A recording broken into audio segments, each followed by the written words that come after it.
চোখ রাখবো অন্য খবরে। গ্যাস পাওয়া যাচ্ছে না। কলকাতা থেকে জেলা সর্বত্রই সাধারণ মানুষের একই অভিযোগ। দক্ষিণ কলকাতা ও সংলগ্ন শহরতলিতে সমস্যা চরমে। উৎসবের মরশুমে নাভিশ্বাস সাধারণ মানুষের।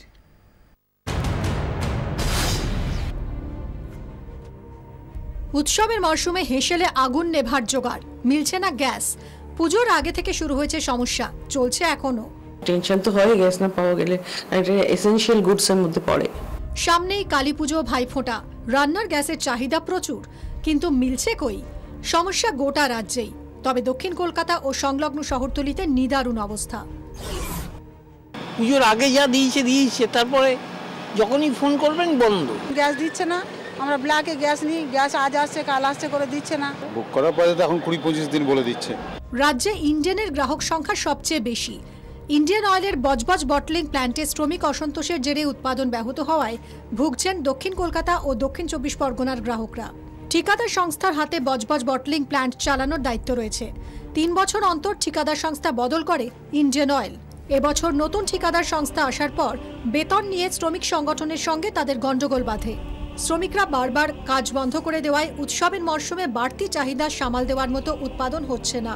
বজবজ বটলিং প্ল্যান্ট থেকে পর্যাপ্ত সিলিন্ডার না বেরোনোয় গ্রাহকদের বাড়িতে সময় মতো গ্যাস পৌঁছচ্ছে না।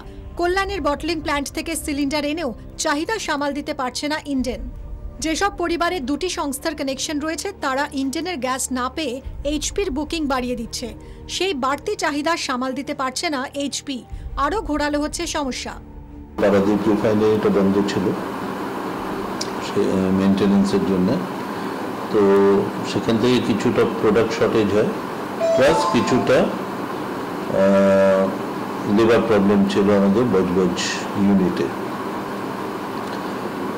যেই জন্য মূলত এই দুটো মিলে সাউথ কলকাতা, সাউথ 24 পরগনা মূলত এফেক্টেড হয়েছে। যদিও ইন্ডিয়ান ডিলারদের আশ্বাস বটলিং প্ল্যান্টের সমস্যা মিটছে, খুব তাড়াতাড়ি আগের মতোই বুকিংয়ের 2-3 দিনের মধ্যেই গ্যাস পাবেন গ্রাহকরা। মানডে থেকে শুরু করেছি, অলরেডি সাপ্লাই একদম খুব জোর দমে বলতে পারেন চলছে। আর আশা করছি 10-12 দিন 15 দিনের মধ্যে আপনারা একটা হিউজ চেঞ্জ দেখতে পাবেন। উৎসবের মরশুমে সবাই ছুটির আমেজে থাকায় কম বেশি রাজ্যের সব জায়গাতেই গ্যাস সিলিন্ডারের যোগানের সমস্যা রয়েছে।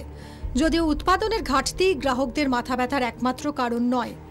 চাহিদা অনুযায়ী যোগান না থাকায় রান্নার গ্যাসের কালোবাজারি বাড়ছে বলে অভিযোগ। নিরুপায় হয়ে অনেকেই দ্বিগুণ দামে সিলিন্ডার নিতে বাধ্য হচ্ছেন। ডেলিভারি ম্যানেদের জুলুমবাজিতেও অতিষ্ঠ হচ্ছেন সাধারণ মানুষ।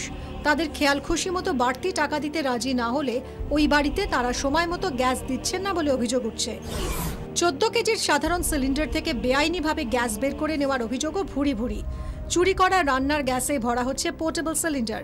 অনেক ক্ষেত্রে চুরির গ্যাস যোগান দিচ্ছে অটোর জ্বালানি। সব মিলিয়ে রান্নার গ্যাস নিয়ে নাভিশ্বাস আম জনতার। শহর কলকাতা থেকে জেলা, ছবিটা সর্বত্র কম বেশি একই রকম। ক্যামেরায় অরিন মুখার্জি, সুনীল মুন্দ্রার সঙ্গে শ্রাবন্তী সাহার রিপোর্ট, 24 ঘন্টা। চোখ রাখবো দক্ষিণ 24 পরগনার দিকে। যে খবর পাওয়া যাচ্ছে আবারও উত্তপ্ত দক্ষিণ 24 পরগনার বাসন্তী। সেখানে তৃণমূল কংগ্রেস অঞ্চল সভাপতির বাড়িতে বোমা মারার ঘটনা ঘটেছে, চলে ব্যাপক বোমাবাজি। আমাদের সঙ্গে টেলিফোনে রয়েছেন প্রতিনিধি অভিজ্ঞান নস্কর। কি খবর রয়েছে অভিজ্ঞান? জানা গিয়েছে যে মূলত বাসন্তী বিধানসভা এলাকার নফরগঞ্জ অঞ্চল, তিনি সেখানকার যে তৃণমূল কংগ্রেসের অঞ্চল সভাপতি অসীম রায়, তার বাড়িতে গতকাল রাত্রে প্রায় 2টোর সময় যখন তারা বাড়ির লোকজন সবাই যখন তারা ঘুমোচ্ছিলেন, সেই সময় ব্যাপক সেখানে বোমাবাজি করা হয় বাড়ি লক্ষ্য করে, এবং তারা অত্যন্ত ভয়ে আতঙ্কিত হয়ে পড়েন। এবং সেই অবস্থায় ঘরের মধ্যে থেকে গোটা বিষয়টা ঝড়খালি উপকূল থানায় তারা বিষয়টা জানান। এবং যেটা জানা গিয়েছে যে সকালবেলা যখন সেখানে বাসন্তী ঝড়খালি থানার পুলিশ সেখানে যায়, বাড়িতে একাধিক জায়গায় ছড়িয়ে ছিটিয়ে পড়ে থাকতে দেখা যায় হচ্ছে বোম, এবং বাড়িতে এই বোম মারার ফলে কিন্তু ভেঙে চুরে গিয়েছে। সব মিলিয়ে আতঙ্কের পরিবেশ তৈরি হয়েছে, এবং তিনি তার যেটা অভিযোগ যে তাকে খুন করার জন্যই সম্ভবত সেখানে এই হামলা চালানো হয়েছে। গোষ্ঠী কোন্দলের জেরে বলেই অনুমান, এবং যদিও এটা বাসন্তী ব্লক তৃণমূল কংগ্রেস নেতৃত্ব তারা স্বীকার করেননি, তবে এলাকায় কিন্তু যখন থেকেই তিনি অঞ্চল সভাপতি হয়েছিলেন তারপর থেকেই এলাকার যারা বেশ কিছুজন পুরনো তৃণমূল কংগ্রেসের লোকজন তারা কিন্তু তারা এই সভাপতি পদে আসীন, তারা কিন্তু এটা মেনে নিতে পারছিলেন না, এবং সেই কারণে জেরেই কিন্তু সম্ভবত তারা। ধন্যবাদ অভিজ্ঞান।